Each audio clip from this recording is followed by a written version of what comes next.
শহীদ group farming চ্যানেলের পক্ষ থেকে সবাইকে শুভেচ্ছা অভিনন্দন। ভালো আছেন তো আপনারা?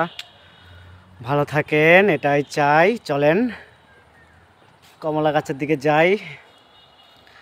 কদিন আগে একদিন আগে একটা ঝড় বয়ে গেল এবং প্রচুর বৃষ্টিপাত, প্রচুর ঝড়, যার কারণে কমলা গাছগুলো সব একখানে করা হয়েছে যাতে ঝড়ে একটা কমলাও না ঝরে। কিন্তু একটা কমলাও ঝরে নাই, একটা কমলাও নষ্ট হয় নাই। তো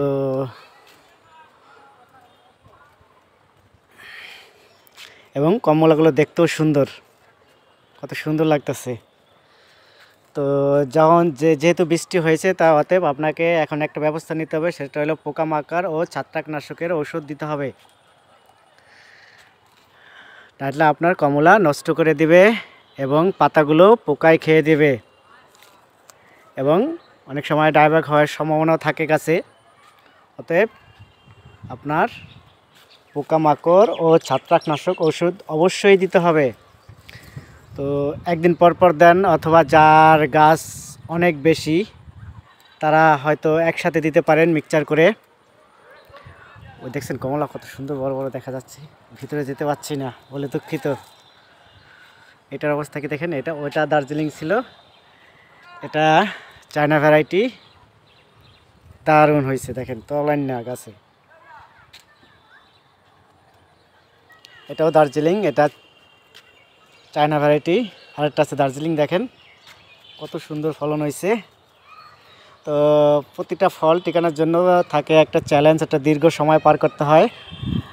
একটু ভুলে আপনার কমলাগুলো ঝরে যেতে পারে এবং পোকার আক্রমণে কমলা নষ্ট করে ফেলতে পারে। দেখেন এটা দেখেন না, এই যে খেয়ে ফেলছে, এটা পোকায় খাইছে, দেখছেন গদ, এটা পোকায় খেয়ে ফেলছে। অতএব পোকামাকড়ের ওষুধ ওকে অবশ্যই দিতে হবে, এটা মাথায় রাখবেন। আর ছত্রাকনাশক ওষুধ দিয়ে দেন, ব্যাস এনাফ।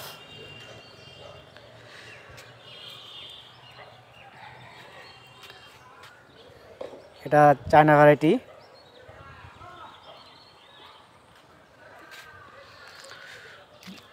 ভালো থাকেন আপনারা, সুস্থ থাকেন। অতিরিক্ত কথা বললাম না। আর পোকামাকড়ের ঔষধ আপনি দিতে পারেন ব্যানেট 5 তারা।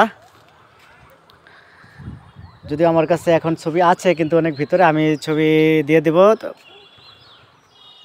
আপনার থাম্বনেলে ছবি দিয়ে দেব অবশ্যই। ব্যানেট আর 5 তারা দেবেন, এটা দারুণ ফলন। ভালো থাকেন আপনারা, খোদা হাফেজ।